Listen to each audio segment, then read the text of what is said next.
One of my very favourite seasons of sci-fi TV ever put to screen is the third season of Star Trek Enterprise. In its carefully planned, serialised storytelling, its brilliantly compelling character arcs, and its abiding sense of risk and consequence, I think it stands near the very top in the total ranking of Star Trek seasons, surpassed only by the very best of Deep Space Nine. And I'm going to ramble about all the reasons why. I'm Daniel Orrett, I'm a career science fiction writer and creator of the award-winning audio series The Sojourn. And beware spoilers, because I'm here to espouse the many narrative virtues of the Xindi War.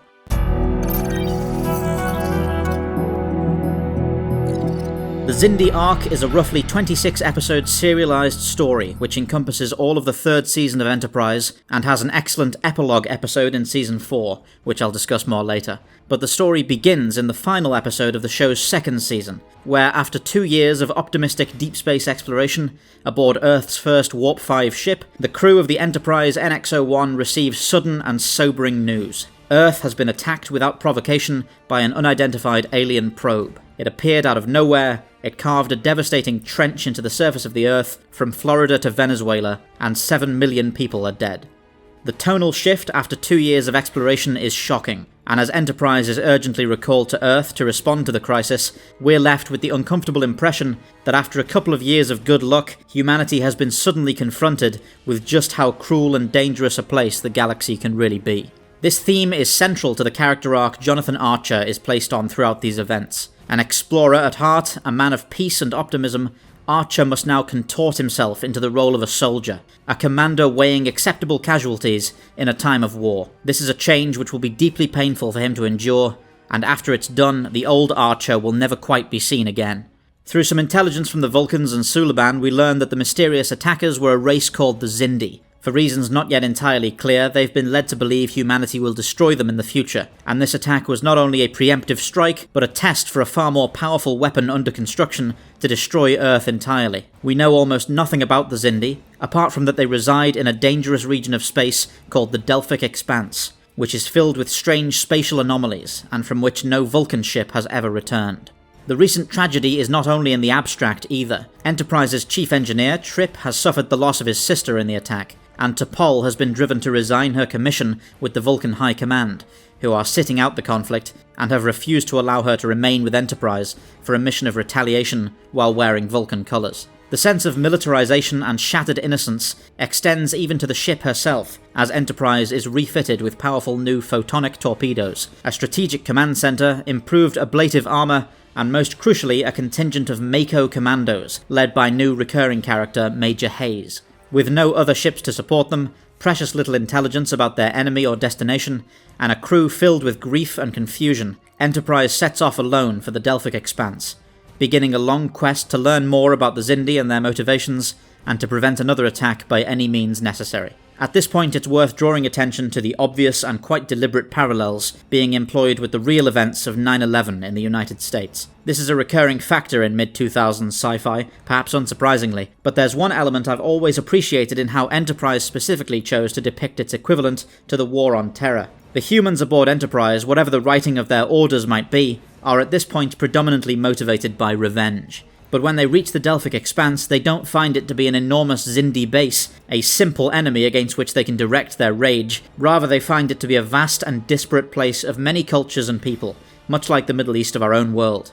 As Archer, and especially Trip, search desperately for an outlet for their vengeance, or need for justice, the expanse constantly frustrates them.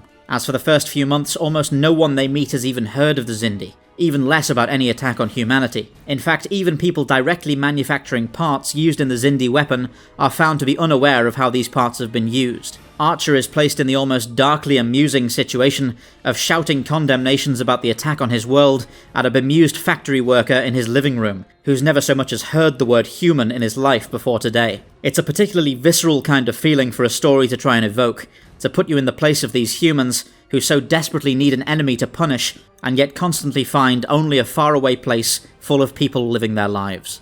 As Enterprise's journey through the expanse starts to progress, and they begin to gather information, it quickly becomes apparent that this arc intends to do the exact opposite of what Star Trek Voyager so notoriously did for its entire run. Enterprise will not be magically repaired between episodes. Its supplies will not be magically restored, nor its losses replaced. and even the least arc-related episodes with the most standalone plots will still carry the constant risk of major setbacks to Enterprise's mission. In the first few weeks, these setbacks come fast and hard, as the ship suffers the first fatality of its entire career in a brutal raid by Aracin pirates, and barely a week later lose substantially more people in another violent boarding action by the Xindi in their first encounter with them, making it almost difficult to believe that the first crewman lost was only days ago. Even the Expanse itself causes them constant grief. The locals insulate their ships with a substance called Trellium-D to allow for safer navigation through the spatial anomalies, but the Enterprise crew don't know that for much of the first months, and have difficulties synthesizing and applying the material once they know they need it, suffering frequent damage from anomalies. It's clear the Expanse is an incredibly hostile place, and in fact these early episodes provide some dark foreshadowing of what routes survival in this place may force the Enterprise crew to take. Most notably that the Aracin pirates who they were first attacked by turn out in fact to have once been peaceful merchants, who have slipped further and further into desperation until they found themselves becoming brutal marauders in order to survive. We're left to ask if the same fate will befall the crew of Enterprise. In spite of the serialized story, there are a few classic Star Trek Problem of the Week episodes mixed into this season, but I find it fantastic how each of them is lent a greater weight by the larger context of the mission. Something like Archer wasting weeks as a victim of mind control in a Xindi hatchery means a great deal more when we're so keenly aware of the ship's current strategic position, its immediate objectives, and how important every lost day can be in stopping the new weapon before it's launched. By the same measure, the excellent episode Similitude features a classically preposterous 90s sci-fi style plot about having to grow a clone of Trip for medical purposes. The kind of thing that could easily be a serviceable episode of TNG or Voyager, but takes on a new light here in the Xindi Arc. Not only is the questionable ethics of creating the clone presented as yet another step in Archer's explorer-to-soldier compromise, but the clone himself also crucially advances the ongoing Trip and T'Pol romance plot, which serves as a major support structure of the season. Even when these episodes are not about the Xindi War, its presence as a larger context for the season supercharges their drama, and every one of them contributes in some way to the cohesive themes and progress of the serialized story. The aforementioned Trip T'Pol romance also stands as what I think might be the best romance plot Star Trek has ever produced. The IP is historically fairly lackluster in this department, but this particular romance is compelling and well framed, being rooted not only in Trip's grief for the loss of his sister, but in T'Pol's increased exploration of emotions as she dangerously experiments with Trellium-D, which has the effect of dampening Vulcan emotional discipline. Her struggle with these emotions and her feelings for Trip make the ordeal in the Expanse just as much a crucible of strain and trauma for her as for the rest of the crew, not able to sit out the season's constant feeling of tension and stress with her usual Vulcan stoicism, and ultimately finding real connection with Trip through their shared struggles. Malcolm Reed is also well served this season, with an engaging subplot wrestling with his insecurities about the presence of Mako commandos aboard the ship, and the sense of inadequacy they create in the Starfleet security personnel. Character drama between Reed and Major Hayes provides a great deal for the two actors to chew on, and Dominic Keating, who I'm fortunate enough to direct on Sojourn, brings a typically phenomenal performance, as the stress of the mission fans the flames of his rivalry with Hayes until it grows out of control. When the two men eventually resolve their differences and develop a mutual respect, it's deeply rewarding to see, and it sets up the perfect twist of the knife when Major Hayes is tragically killed, rescuing Ensign Sato from the Xindi at the end of the season. I always find it particularly moving when Reed brings news of Hayes' death to the rest of the Mako contingent, and punctuates it with a rousing call to arms, which beautifully espouses just how much he has come to respect and rely upon the Makos, and how deeply he's been affected by Hayes' sacrifice in saving the life not of another Mako, but of a Starfleet officer. By the end of the conflict, the Makos are truly an accepted part of the crew, and Reed their strongest advocate. The Xindi Arc reaches its peak in episodes 18 to 20 of Season 3, which provide a streak of 3 of the best Star Trek episodes ever filmed. First up is Azati Prime, whose final action sequence sees Enterprise pummeled within an inch of destruction in by far the most vicious depiction of battle damage Star Trek ever managed. This is a far cry from the shouting of shield percentages and the flying of sparks.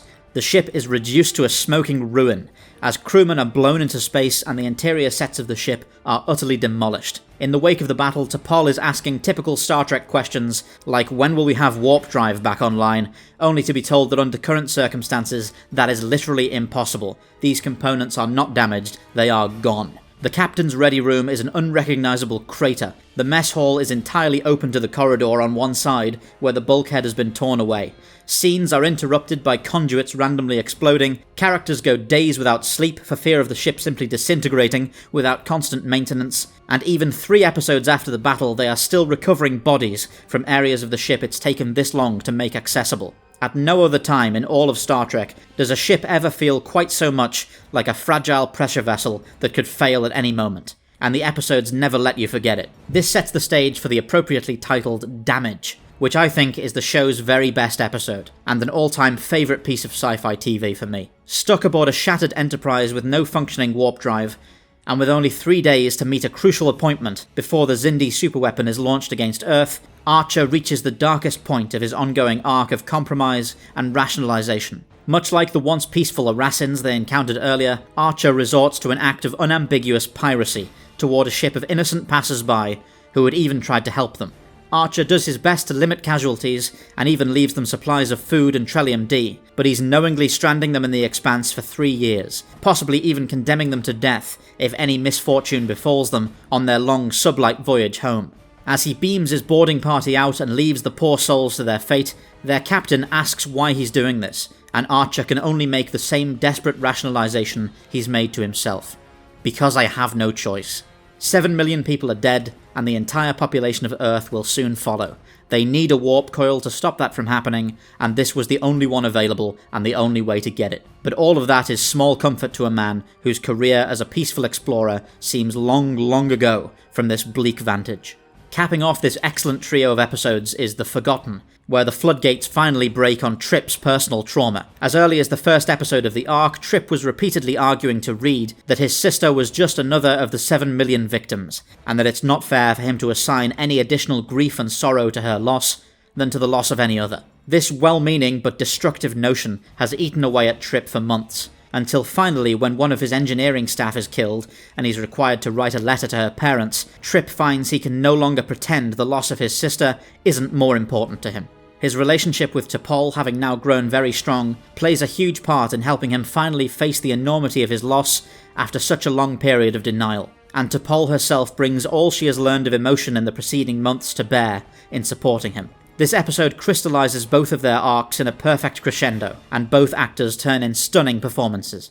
As a 3-part darkest hour for the Xindi Arc, these episodes show the very best Enterprise has to offer. Ultimately, as the conflict winds to its grand finale, we get an increasingly epic confrontation between Enterprise, supported by some of the more reasonable Xindi, convinced that Earth need not be destroyed, as well as the always wonderful Andorian commander Shran aboard the Kumari, coming to the aid of the humans in their hour of greatest need when the Vulcans would not, a point Shran takes delightful satisfaction in making. We're given our final exciting battle and the Xindi weapon is destroyed. But sadly it's here where the arc makes its one crucial stumble for me. Not enough to detract from its overall quality, but deeply frustrating. Rather than allowing the end of the Xindi arc to sit, the show pivots immediately into a cliffhanger framing device for the next season's opening 2-parter, before the final Xindi episode has even reached the credits, and the grand finale of such a long and gripping arc is drowned out by a sudden heel turn into an incredibly tedious couple of time travel episodes, with aliens of the week causing trouble on Earth during World War II. The Stormfront 2-parter might only have been an unremarkable and banal time travel story had it been in any given season of Voyager, but thanks to its specific placement in Enterprise, and its frankly thundering intrusion on the end of the Xindi arc, it's always stuck with me as one of the most aggravating watching experiences I've had with Star Trek. This reaction is far less about the faults of the 2-parter itself, and more just its lack of respect for the great arc that was just told, and its insistence on blundering in with its daft storyline to rob the Xindi arc of that decompression time it really merits. Thankfully that decompression does arrive. After the merciful end of their diversion to World War II, Enterprise finally returns home, and the Xindi War is given a full episode's worth of contemplative epilogue in the fantastic episode Home. The Enterprise crew are given a harsh reflection of just how much they themselves have changed, by the contrast of just how much San Francisco and Earth have not. Phlox is the victim of racial abuse in a bar, and the bigotry and ignorance here stokes an even greater anger in the viewer because of just how much Phlox and T'Pol have done for humanity in the last year, only to still meet this kind of reception. The permanence of the changes to Archer are also made clear, as he catches up with his old flame and new commander of the NX-02 Columbia, Captain Erica Hernandez. In her, he sees the Jonathan Archer of more than a year ago, the optimistic explorer, and suddenly finds himself seeing such an attitude as dangerously naive. In a heavy role reversal from the start of the show, it's now Archer insisting that Hernandez ensure her ship is armed to the teeth, and recommending that she carry a contingent of Makos. Hernandez is able to get through to him in tiny ways, and perhaps fractionally smooth the edges of the harder man Archer has become, but it's clear this is only a mild salve. The events of the Xindi War have changed Archer forever. There is so much about this arc that I couldn't fit into a video like this. The fascinating nature of the Xindi themselves as a multi-species race originating from the same planet, the ongoing mystery of the Sphere Builders, and most of all the phenomenal arc of Dagra as a kind of space Oppenheimer, slowly realizing the horror his work has wrought. All of this would be enough to fill a 2-hour video on this arc, but our editor would quite rightly firebomb my house for subjecting him to that, so I must now draw it to a close. If you've never seen Enterprise, I strongly recommend you give it a go. Yes, it's got a wobbly first couple of seasons, but arguably less wobbly than most Star Trek shows do, to be honest, and the bright explorational nature of those first seasons does a great deal to heighten the power of the Xindi Arc when it arrives, and the excellent 4th season which follows it. The Enterprise era in general is something I'd really love to see Star Trek return to. Seeing the early days leading to the founding of the Federation, and dealing with a version of humanity with only low-tech ships and precious few colonies, always created a greater sense of true exploration for me. Episodes like The Catwalk and Breaking the Ice make space exploration feel truly dangerous, and create an impression that the ship is pushing boundaries and taking risks weathering the unknown, rather than merely patrolling and resolving issues of the day, as most Star Trek shows tend to prefer. And all of this fragility and slowly building confidence is given a perfect trial by fire with the arrival of the Xindi Arc. If you find yourself hankering for more Malcolm Reed after finishing Enterprise, consider checking out my work on the SOJOURN, where Dominic Keating plays Fleet Admiral Darius Farron. You can find some excerpts of his work in that role on the SOJOURN YouTube channel. I'd also recommend that you check out Dominic Keating and Connor Trenier's Star Trek podcast and video series, The Decon Chamber, which has tons of great interviews and insights into all these episodes. And finally, a shout out once again to Rowan J. Coleman for cross-posting this video. I will link all of those credited below. Thank you so much for listening, folks. This is Daniel from Spacedock, signing off. You can support Spacedock by joining our Patreon, where you can get our frigate, fighter and carrier design reference books, as well as 1 week early access to upcoming videos. Thanks to our supporters, and thank you for watching.